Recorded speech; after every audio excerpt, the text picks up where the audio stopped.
Gold hub తాకట్టులో ఉన్న బంగారాన్ని విడిపించి కొనబడును. అదే రోజు ఆన్లైన్ ధరకు కొని డబ్బులు ఇవ్వబడును. నమస్తే, వెల్కమ్ టు మనం టీవీ. నేను మీ ప్రియాంకారావు. ఈ రోజు మనతో పాటు చలసాని శ్రీనివాస్ గారు ఉన్నారు. వారితో మాట్లాడదాం. నమస్కారం సార్. నమస్కారం అండి. సార్, ఇరు తెలుగు రాష్ట్రాల నుండి కేంద్ర మంత్రులుగా ప్రమాణ స్వీకారం చేశారు కొంతమంది. మరి ఈ నేపథ్యంలో ఈ కేంద్ర మంత్రులుగా ప్రమాణ స్వీకారం చేసి వీరి వల్ల ఈ ఇరు తెలుగు రాష్ట్రాలకి ఏదైనా మంచి జరిగే అవకాశాలు ఉన్నాయంటారా? చాలా ఏళ్ల తర్వాత, దాదాపు 10 సంవత్సరాల తర్వాత నా తెలుగు బిడ్డలో కేంద్రంలో 6 మంత్రులు అయ్యారు. తెలుసు కదండి 6 ఎవరు? ఒకళ్ళు ఒక సామాన్య కుటుంబంలో పెట్టి చిన్నప్పటి నుంచి 12 ఏళ్ల వయసులోనే ఆర్ఎస్ఎస్లోకి వెళ్ళి అలాగే నిలబడ్డారు. కొంచెం వాచలత్వంలో తప్పు ఉండొచ్చు కానండి, గట్టిగా పార్టీ నిలబెట్టినారు. బండి సంజయ్ గారు నా తెలుగు బిడ్డ కదా.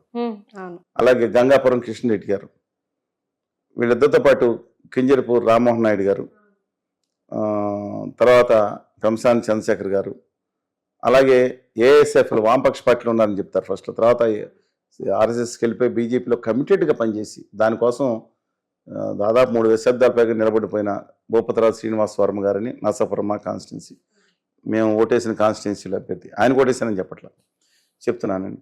వరదమ్మ గారి అబ్బాయి, లోకనాథన్ గారి అబ్బాయిగా ఉన్న మురుగన్ గారు, ఆయన కూడా కేంద్ర మంత్రికి పనిచేస్తాను. ఇప్పుడు కూడా ఓడిపోయినా సరే, ఊటీలో ఓడిపోయినా సరే మళ్ళీ నీలగిరి ఎంపీస్ కింద మళ్ళీ ఆయన కేంద్ర మంత్రివర్గంలో తీసుకున్నారు. 6 తెలుగు బిడ్డలో చాలా కాలం తర్వాత కేంద్ర మంత్రివర్గంలో ఉన్నారు. దీంట్లో దురదృష్టం ఏంటంటేనండి, ఈ దిక్కుమాల ఉత్తర భారతీయ జనతా పార్టీ 2018లో అక్కడ మంత్రులు వేసిన తర్వాత 14 కోట్ల తెలుగు జాతికి ఒక్క మంత్రి పదవి కూడా ఇవ్వలేదండి. వెంకయ్యనాయుడు గారిని అంతకుముందే షెడ్లో పంపించారు, స్వర్ణ పంజంలో పెట్టారు.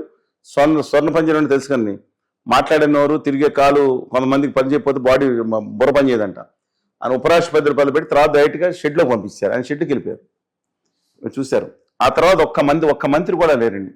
ఆ తర్వాత కృష్ణరెడ్డి గారికి క్యాబినెట్లో పాల్గొనే అర్హత ఇవ్వలేదు. ఒక 3.5 సంవత్సరాల పాటు నా తెలుగు జాతికి సంబంధించిన వాళ్ళని ఈ దేశ ప్రభుత్వంలో కనీసం క్యాబినెట్లో కూర్చుని అర్హత లేకుండా చేసింది ఉత్తర భారతీయ జనతా పార్టీ ప్రభుత్వం. లేరా అంటే తర్వాత చాలా మంది ఉన్నారు. 5 పార్లమెంట్ సభ్యులు ఉన్నారు, 5 రాజ్యసభ సభ్యులు ఉన్నారు, 4 లోక్సభ్యులు ఉన్నారు 2 తెలుగు రాష్ట్రాల నుంచి. చాలా మంది ఎక్కడ ఉన్నారు గెలిపించారంటే 5 ఉన్నారు, లాగేసుకున్నారు, 4 లాగేసుకున్నారు. ఒకరిని ఆల్రెడీ అక్కడ అఫీషియల్ గా గెలిపించి చంద్రబాబు నాయుడు గారు పంపించారు. చెప్తున్నానండి, అలాగా అంతమంది ఉన్నారు, వాళ్ళకి ఇవ్వలేదు. సరే, అలాంటి వాళ్ళందరూ ఒక్క తెలుగు వాడికి కూడా క్యాబినెట్లో అడిగి 2 తేడా ఉన్నాయి. దయచేసి అసలు మన రాష్ట్రాల్లో మారింది పరిస్థితి. అందరూ క్యాబినెట్లో పాల్గొవచ్చు. క్యాబినెట్ మంత్రి, సహాయ మంత్రి, ఇండిపెండెంట్ హోదా, సహాయ మంత్రి ఉంటారు. కేంద్రం 3 విభాగాలు ఉంటాయి. కానీ అందులో క్యాబినెట్ సమావేశంలో పాల్గొనే హక్కు కేవలం క్యాబినెట్ మంత్రులకు ఉంటుంది. ఈ దేశంలో ఆంధ్రప్రదేశ్ విభజన సమయంలో తీసుకున్నప్పుడు ఆంధ్రప్రదేశ్ అంటే తీర సీమాంధ్ర ప్రాంతం సంబంధించిన ఒక్క వ్యక్తి కూడా క్యాబినెట్లో లేడు. తెలంగాణ ప్రాంతానికి చెందిన ఒక వ్యక్తి క్యాబినెట్ ఉన్నారు. తన రాష్ట్ర నిర్ణయం తీసుకున్న క్యాబినెట్లో ఒక్క మనిషి కూడా లేకుండా సోనియా గాంధీ గారు నిర్ణయం తీసుకున్నారు. నేను చెప్పింది అక్షర సత్యం. సరే, coming back to the point, ఇవాళ ఈ మంత్రుల వల్ల రాష్ట్రానికి లాభం ఉంటుందంటే కృష్ణరెడ్డి గారు మంత్రిగా ఉన్నారు. రామప్ప టెంపుల్ అని రుద్రారెడ్డి గారు అని ఆయన ఆ టెంపుల్ నిర్మించారని అంటూ ఉంటారు. దానికి యునెస్కో తీసుకురావటం, దానికి ఆయన కొంత కృషి చేశారు. మరి ఆయన కాన్స్టిట్యున్సీ మీద ఎక్కువ కృషి చేసినట్టు కనపడలేదు, మంచిగానే. కానీ ఇవాళ మరి రాష్ట్రానికి ఏమొచ్చిందంటే, ఒక కాజీపేట కోచ్ ఫ్యాక్టరీ బదులు ట్రిమ్ చేసేసి చిన్నది ఏదో స్కేల్ డౌన్ చేసేసి ఏదో బొమ్మ పెట్టినట్టు చేశారు. భయాన ఉక్కు ఫ్యాక్టరీ లేదు. తెలంగాణకి ముఖ్యమైన ఐటీఆర్ ఇవాళ 3 లక్షల కోట్ల రూపాయల ఎక్స్పోర్ట్స్ చేరుకుని ఎన్నో విధాలుగా ముందుకు పరిగెడుతున్న తెలంగాణకి ఇన్ఫర్మేషన్ టెక్నాలజీ ఇన్వెస్ట్మెంటేషన్ 2012-13లో ప్రకటిస్తే దాని మీద ₹1 ఖర్చు పెట్టుకుని దాన్ని పక్కన పడేశారు. సర్వం గుజరాత్ తరలిస్తున్నా మాట్లాడటం జరగలేదు. ఒక నేషనల్ ప్రాజెక్ట్ ఇవ్వలేదు తెలంగాణకి. ఆంధ్రప్రదేశ్కి ఇచ్చిన నేషనల్ ప్రాజెక్ట్ మీద ఏమీ లేకుండా అయిపోయిన పరిస్థితి చెప్తున్నాను. అసలు పోలవరం కూడా ఇవాళ ఏదో కొంత చేశారు, మిగతా రిహాబిలిటేషన్ రీసెటిల్మెంట్ ముఖ్యం అది. దాని మీద మాట్లాడకుండా దుర్మార్గం చేస్తున్నారు. తెలుగు కోడలు ఆవిడ మరి ఎలా అంటారు వాళ్ళ, సరే వ్యక్తిగత విషయాలు నాకు అనవసరం అండి. వాళ్ళ ఫ్యామిలీ ఒకప్పుడు తెలుగు కోడలు అంటూ ఉంటారు, నన్న మై బిజినెస్ దట్ ఈస్.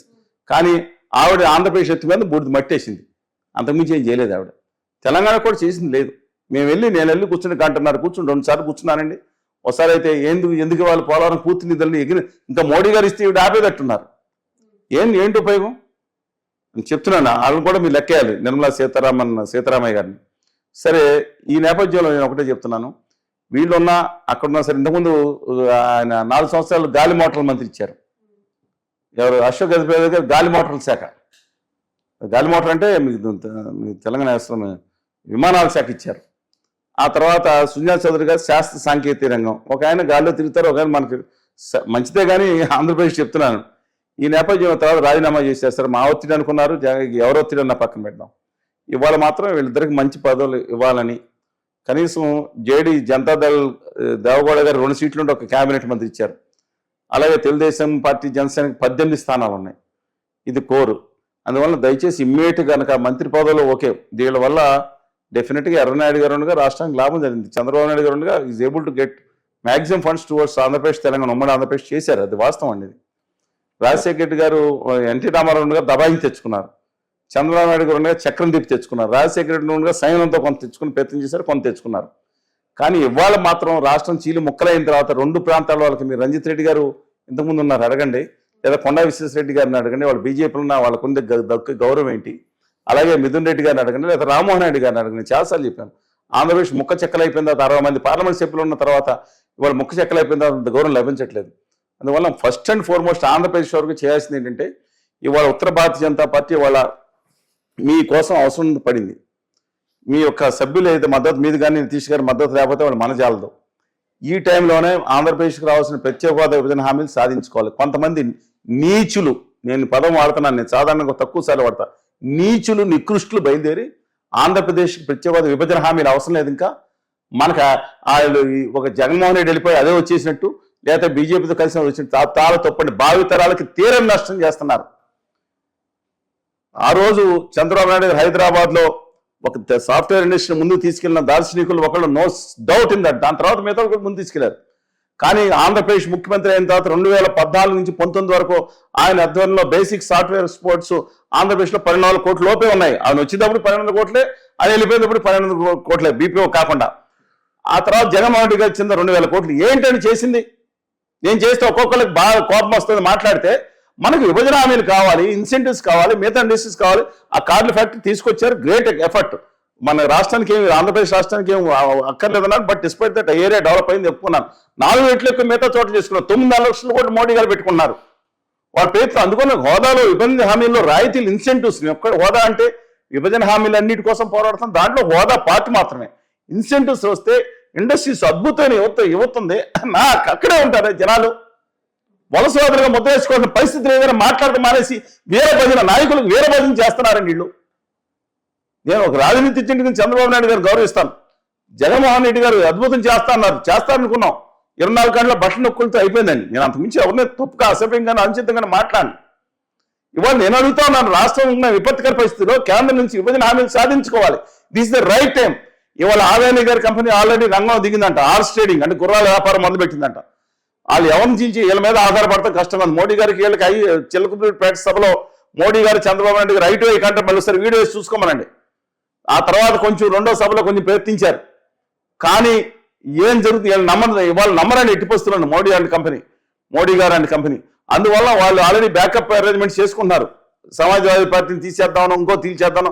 వాళ్ళేం తెలివి తక్కువ కాదు. మోడీ గారు చెప్పగానే అదానీ గారు ఉన్నారు మనుషులు 1 లక్ష కోట్లు దిగుతారు. ఎందుకంటే 50,000 కోట్లు 20 లక్షల కోట్లు వెళ్ళిపోయాడు. ఇంకో 40 లక్షల కోట్లకి వెళ్తాడు. 1 లక్ష కోట్లు ఎక్కువ కాదు. ఒక ఎంపీ దగ్గర తీసుకొచ్చి తలా 1000 కోట్లు 2000 కోట్లు ఇస్తారా? ఒక 30 మంది కావాలంటే అంత చీప్ అయిపోయినట్టు 3000 కోట్లు ఇస్తాడు కావాలంటే. లెక్కే ఉందండి. 30 మందికి 1 లక్ష కోట్లు కూడా కాదు, 50 లక్షల కోట్లు సంపాదించుకుంటారైనా. వాళ్ళు ఆ ఆల్టర్నేటివ్ ఏర్పాట్లు చేసుకోకముందే వచ్చే స్టేట్స్మెన్ చంద్రబాబు నాయుడు గారికి గౌరవం ఉంది. ఎలాంటి బాధలు పెట్టారో బీజేపీ వారికి తెలుసు. వాళ్ళ పార్టీని ఫినిష్ చేయడానికి కూడా రేపొద్దున చూస్తుందని తెలుసు. దక్షిణాది మీద దండయాత్రల భాగంగా ఆపరేషన్ మేడాలో ఇప్పుడే రాష్ట్రానికి కన్నా సాధించుకుంటే నేనేది డిమాండ్. మేము కూడా ఆయన కొత్తగా వచ్చారు, ఇప్పుడెప్పుడు మేము ఉద్యమాలు జగన్మోహన్ రెడ్డి గారు 45 రోజుల తర్వాత గట్టి ఉద్యమం చేశాం. 2019లో జగన్మోహన్ రెడ్డి గారు అధికారంలోకి వచ్చింది. అంతకన్నా ముందు కన్నా ఉధృతంగా ఉద్యమం చేసాం. మేజర్ మీడియాలో 90% చూపించలేదు. We are not responsible for that. ఇంత కట్లో ఉన్నాయి మేము చేసిన ఉద్యమాలు. ఎంతమంది 1000 మంది ఢిల్లీ వరకు ఎన్నిసార్లు వెళ్ళాం. బస్సు యాత్ర ఎలా చేసాం, విద్యార్థి యోజనతో సమరయాత్రలో 1000 మంది విద్యార్థులు నడిపించాం. 26 జిల్లాల్లో ధర్నాలు ఎలా చేసాం, అన్నీ కూడా చేసాం. కానీ ఎక్కువ 95% మెజర్మెంట్ చూపించాలి. అందువల్ల నా హంబుల్ రిక్వెస్ట్ ఏంటంటే, బికాస్ వారు కొత్తగా ముఖ్యమంత్రిగా చేస్తున్నారు కాబట్టి మేము వెంటనే ఉద్యమాలు చేయాల్సిన అవసరం. మా సూచనగా భావించండి. This the right time to achieve. ఇవాళ కానీ ఇఫ్ నాట్ టుడే తర్వాత కష్టం అవుతుంది. ఓకే. ప్రత్యేక హోదా 10 సంవత్సరాలు తీసుకోవాలి లేదా అదొక భాగం. విభజన హామీలు, రాయితీలు, ఇన్సెంటివ్స్, మోడీ గారు 10 లక్షల కోట్లు తీసుకెళ్తారు. నా పిల్లలు అంటే ఆంధ్రప్రదేశ్లోని యువత దమ్మున్న యువత అండి, శక్తి ఉన్న యువత, కలేజా ఉన్న యువత, నాలెడ్జ్ ఉన్న యువత. వాళ్ళ రైట్ ట్రాక్లో పెట్టడానికి ఖచ్చితంగా వాళ్ళ విభజన హామీల్లో ఇన్సెంటివ్స్ కావాలి. కొంతమంది చెత్త బ్యాచ్ చెప్తున్నారు, నమ్మొద్దు. ఈశాన్య రాష్ట్రాలకు ఇప్పుడు కొరకు దాంట్లో వచ్చి ఇన్సెంటివ్స్ ఉండేది 27 కొనసాగుతున్నాయి. ఇది మేజర్ పాయింట్ చెప్తున్నాను. హోదా విభజన హామీలు మరొకసారి నా ఆంధ్రప్రదేశ్ భావితరాల భవిష్యత్తు కోసం చెప్తున్నాను. దయచేసి వాళ్ళ మంత్రులు కూడా దాని గురించి కాన్సన్ట్రేట్ చేయాలి. ఏదో అది తెచ్చాం అనేది ఓకే, దట్స్ అది నెక్స్ట్ టు దట్ తీసుకురావడం ఆహ్వానిద్దాం. దీని మీద కాన్సన్ట్రేట్ చేయండి. రాయలసీమ ఉత్తరాంధ్రకు నిధులు రావాలి. ఆ రైల్వే జోన్ కేకే లైన్తో సహా రైల్వే జోన్ కేకే లైన్తో సహా రావాలి. మేము ఆ రోజు ఆమాన్ దీక్షలో ఉంటే అనౌన్స్ చేశారు. ఈ మీడియా చూపించమని నా బాధ లేదండి. ఆ రోజు ఎవరున్నారో, దీక్షలో ఎవరున్నారో, సదస్సుగా ప్రాణాపాయ పరిస్థితికి వెళ్తుంటే ఆ పరిస్థితిలో కేంద్రం మోడీ గారికి ముందు రావడానికి 3 రోజులు ఆగి టైం ఉంది. అమ్మ వీళ్ళు ఏమైపోతారో ఆ రోజు అనౌన్స్ చేశారు. అక్కడ ఉన్న స్థానికులు రక్షామూర్తి గారు, మిగతా అందరూ ఫైట్ చేశారు. అందుకని ఒకటే కోరుకుంటున్నాను, ఖచ్చితంగా ఇవాళ నిలబడి పోరాడదాం. రాష్ట్ర ప్రభుత్వం గౌరవ ముఖ్యమంత్రిగా ప్రమాణ స్వీకారం చేయబోతున్న చంద్రబాబు నాయుడు గారు రాజనీతిజ్ఞులుగా ఉన్నారు కాబట్టి ఆయన మిగతా పక్షాలండి కలుపుకుని ఆలోచించి హోదా పేరు కాకపోతే మోడీ గారి పథకం పేరు పెట్టుకోమనండి. దాంట్లో వచ్చి ఇన్సెంటివ్స్తో సహా ఇవాళ ఎన్నో హామీలు ఇచ్చారు. నేను ఆ రాష్ట్రం గురించి మాట్లాడుతున్నా. అవి మాలాంటి వాళ్ళు కూడా మాట్లాడలేదనుకోండి, రేపొద్దున ఎవరు ఏం జరుగుతుంది. ఇంతకుముందు గట్టిగా మాట్లాడారు 2019 నుంచి 24 వరకు అయిపోయినా. ఇవాళ కూడా మీటింగ్ పెడితే విశాఖపట్నం 90% మీడియా వేయలేదు. ఎందుకు నాకు తెలియదు. మొన్న పెట్టాం మేము. విమర్శించడం బూతులు ఇడితే వేస్తారండి. వాళ్ళ భార్యలు ఏమని అంటే వేస్తారా? మళ్ళీ చర్చ పెడతారా? గౌరవంగా మాట్లాడితే చర్చలో కూర్చొని చెప్పులు పెట్టి కొడితే వేస్తారా? నేను అందుకనే నా humble request, due respects to everybody, please fight for our state and look for the next generation. భావితరాలు యువతరం, దమ్ముని యువతరం మీద దృష్టి పెట్టమని నా హంబుల్ రిక్వెస్ట్. ధన్యవాదాలు.